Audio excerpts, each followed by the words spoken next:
আমার মিনিটা দেখো, যখনই কোলে উঠবে, সেটা দিন হোক, রাত হোক বা সন্ধে হোক, কোলে উঠলেই ওর ঘুম পেয়ে যায়। দেখো আমার কোলে কত নিশ্চিন্তে ঘুমাচ্ছে, যেন মায়ের কোলে তার ছোট বাচ্চা নিশ্চিন্তে ঘুমাচ্ছে। আর এইখানে চারিদিকে শুধু ঘুরে বেড়াবে, জঙ্গলে বনে পাদারে ঘুরে ঘুরে বেড়াবে। আর এই যে সবুজ মতন গায়ে একটা লেগে আছে দেখছো, ওই রকম সারা গায়ে লাগিয়ে নিয়েছিল। কি গাছের ফলটা কি জান, লোমের মধ্যে না আটকিয়ে যায়।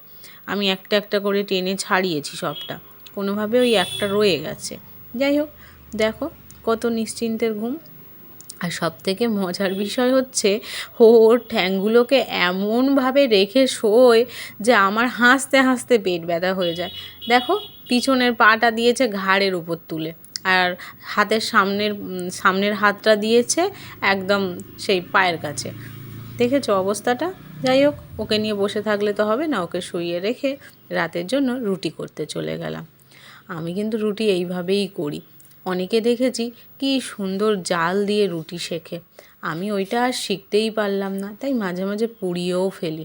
কিন্তু ভালোই হয় রুটিটা, অনেকটা টাইম লাগে একটা একটা করে করতে। অনেককে দেখেছি 8-10টা একসাথে কি সুন্দরভাবে ভাজে। আমি পারি না, আমি একটা একটা করে করি, তবে প্রত্যেকটা রুটি ফোলে।